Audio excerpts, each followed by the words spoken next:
अस्सलाम वालेकुम नाज़रीन, welcome to another video. मैं हूं फैज़ान और आप देख रहे हैं गारमेंट टेक्निक्स।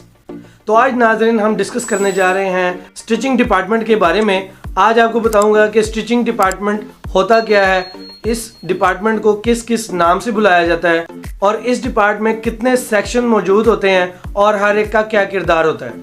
तो इस वीडियो के लास्ट तक बने रहिएगा ताकि आपको स्टिचिंग के मुतल्लिक कंप्लीट मालूमात का पता चल सके।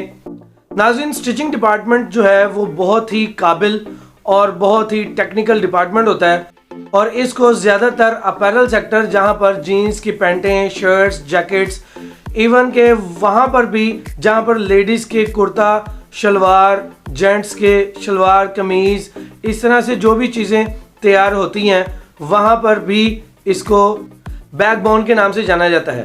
यानी स्टिचिंग डिपार्टमेंट को रीढ़ की हड्डी भी कहा जाता है, क्योंकि इसी डिपार्टमेंट ने तमाम प्रोडक्ट को क्वालिटी के अंदर उतारना होता है और कस्टमर की तवक्कुआत के मुताबिक गारमेंट को स्टिच आउट करना होता है, सारे पैरामीटर्स देखते हुए। तो सबसे पहले आप ये जान लें कि स्टिचिंग डिपार्टमेंट को किन किन नामों से जाना जाता है। सबसे पहले स्टिचिंग डिपार्टमेंट, जिससे मैंने आपको तारुफ करवाया, और उसके बाद इसको कहते हैं सोइंग डिपार्टमेंट। फिर तीसरे नाम से पहचाना जाता है कि सिलाई का महकमा।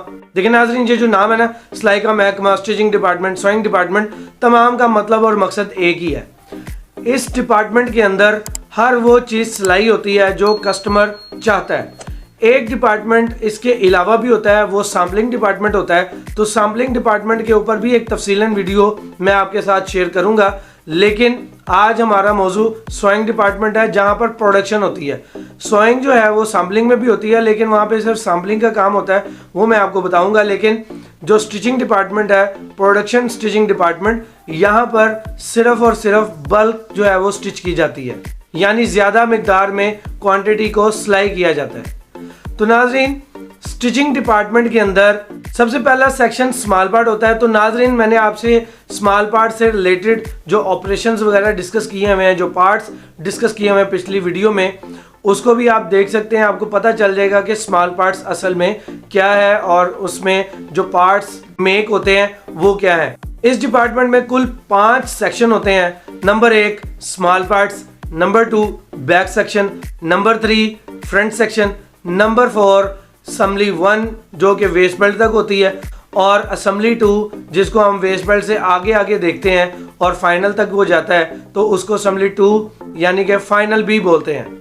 नाज़रीन, जितने भी सेक्शन 5 मैंने आपसे शेयर किए हैं, इसके मुतालिक मैंने डिटेल वीडियोस जो हैं वो डाली हुई हैं, ऑपरेशन के पॉइंट ऑफ व्यू से और पार्ट्स के पॉइंट ऑफ व्यू से, कि स्मॉल पार्ट्स के या फ्रंट के, बैक के, असम्बली के जो पेंट के पार्ट्स होते हैं वो कौन से हैं, जैकेट के पार्ट्स होते हैं वो कौन से हैं। उसके अलावा मैंने ये भी बताया हुआ है कि हर सेक्शन में जो स्मॉल पार्ट के फ्रंट, बैक या वेस्ट बेल्ट या फाइनल के जो ऑपरेशंस हैं वो कौन कौन से हैं। तो मैं इन तमाम वीडियोस का जो लिंक है वो डिस्क्रिप्शन में डाल दूंगा, ताकि आप उन वीडियोस को देखकर भी मुस्तफीद हो सकें और फ़ायदा उठा सकें। ये तमाम वीडियोस देखने के बाद आपको पता चल जाएगा कि सोइंग डिपार्टमेंट कितना मोतबर डिपार्टमेंट है।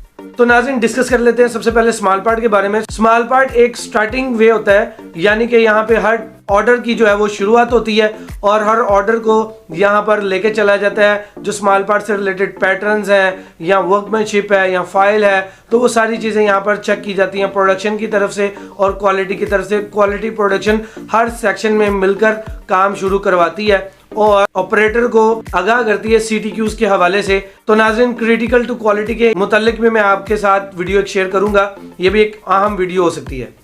उसके बाद नाज़रीन आ जाता है बैक सेक्शन।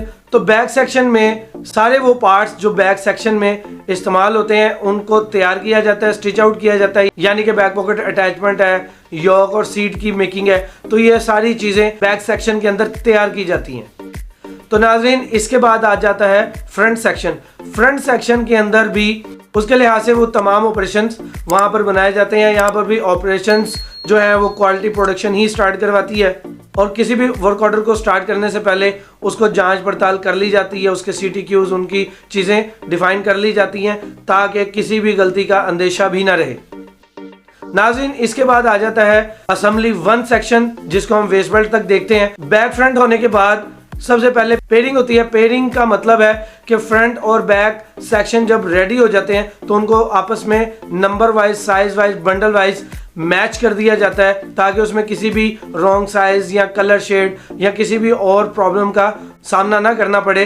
तो उनको पेयर कर दिया जाता है इन चीज़ों को फॉलो करते हुए, और फिर उसको इन सीम, आउट सीम, हिप स्टिच लगवाई जाती है, फिर वेस्ट बेल्ट अटैच किया जाता है। तो यहाँ तक जो है नाजरीन ये असेंबली 1 सेक्शन है।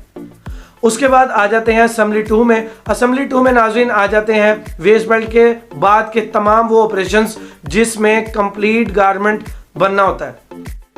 तो सबसे पहले वेस्ट बेल्ट अटैच होता है, उसके बाद सीबी बनती है यानी कि क्लोज बैंड, जिसको हम एंड क्लोज भी कहते हैं, और उसको पुराने वक्तों में बेल्ट ठोका भी बोला जाता है। तो ये बनती हैं। उसके बाद फिर आपके लूप, बार्टेक्स, बॉटम, ये सारी चीज़ें बनती हुई फिर आइलेट तक पहुंचती हैं। उसके बाद फिर ये फाइनल टेबल पर चली जाती हैं क्वालिटी होने के लिए। तो नाजरीन ये असेंबली 2 था जो वेस्ट बेल्ट से आगे होता हुआ फाइनल टेबल तक क्वालिटी के लिए चला गया। ये असेंबली 2 का 5वां हिस्सा और लास्ट हिस्सा है जिसके बारे में मैंने आपको तफसीलन बताया।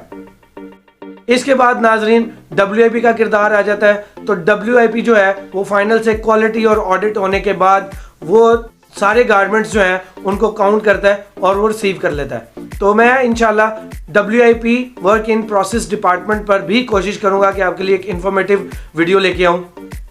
तो आज की ये वीडियो का इख्तिताम होता है। तो नाज़रीन इस वीडियो से आपको यकीनन फ़ायदा हुआ होगा।